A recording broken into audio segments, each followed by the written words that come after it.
Hey, Queechee High School. My name's Sean Thomas. I left Queechee back in 1997. So if you work that out, a little bit old. I'd like to thank Murray Stannis for giving me the opportunity to talk on behalf of my people and me to send a message to you. Firstly, I'd like to acknowledge the traditional owners of the Wurundjeri people, the Kulin Nation, here in Victoria. And I'd like to acknowledge the Pakana people on Palawa country in Tasmania, where you're sitting.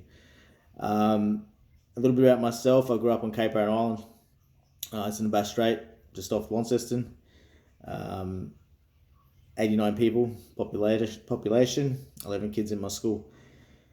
I came to Queechee to go to high school to get an education, and from there, some of my experiences around schooling, clearly drugs, alcohol, drinking in parks, all that sort of cool shit that was going down back then and still is now. Racism at Queechee, it wasn't quite that bad. I think racism generally that I experienced in my youth years was mainly on the football field or in sports orientated. I found that back then with Queechee High School, it was very, it was multicultural and very supportive of that. But also, I felt back then that a lot of our nationalities congregated together, and I think that was more of a comfort thing within each nationality. There was not many Aboriginal people or Aboriginal kids going to Queechee High School when I was there. I think there was probably four or five, if that. So definitely through my schooling, I was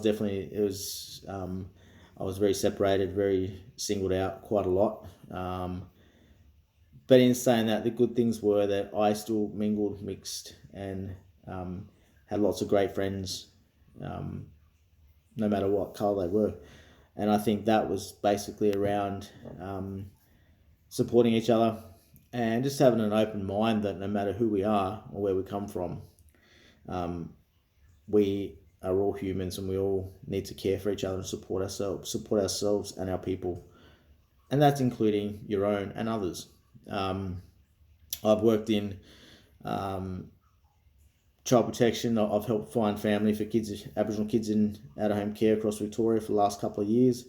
I've worked in prisons in Darwin, working with high-risk prisoners there, basically sitting with me for 16 weeks, doing anger management or family violence, and getting them to understand that it's not good to be violent or aggressive towards your family or other people.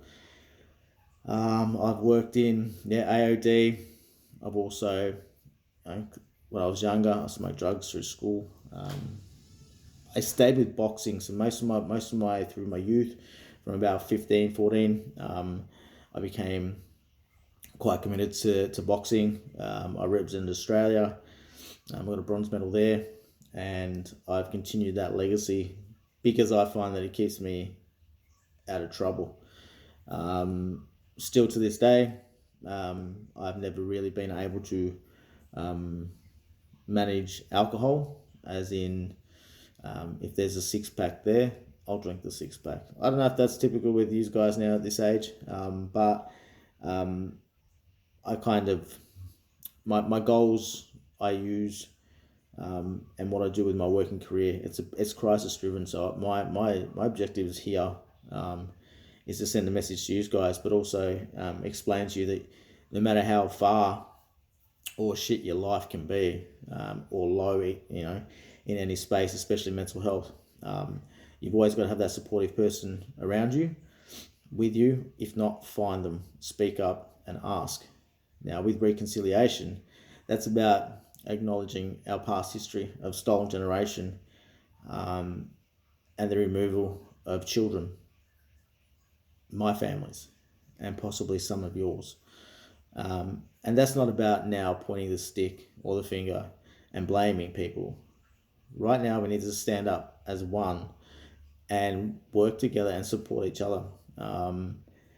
Because you might be 16 years old and wonder why there's particular things that trigger your emotions. Now, your friends may majority to be from another country or Aussie. Still show support, whether it's your friend is feeling upset that it's happened to you, or that it's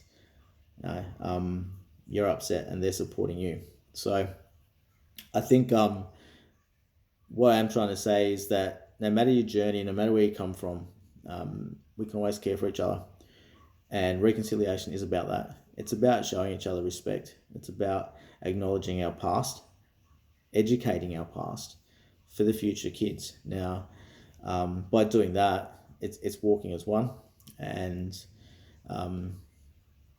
not it's not holding the negativity. We have a rough journey. Australia has a rough history, and the only way for us to move forward is acknowledge that. It's not building bridges; it's walking together.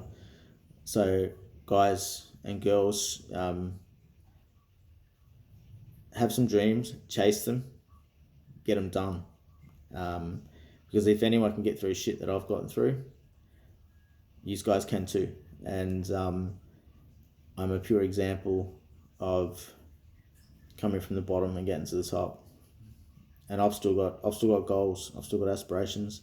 I'm still about getting kids home to families. I'm still about keeping families safe. No matter whether you're black, white, pink, or purple, all our kids need to be safe, and so do our families. And that, in saying that, that reflects our past. And that's why reconciliation needs to be a vital point of respect. It needs to be a point where we need to acknowledge it, and the second part is moving forward, and moving forward is all of us coming together.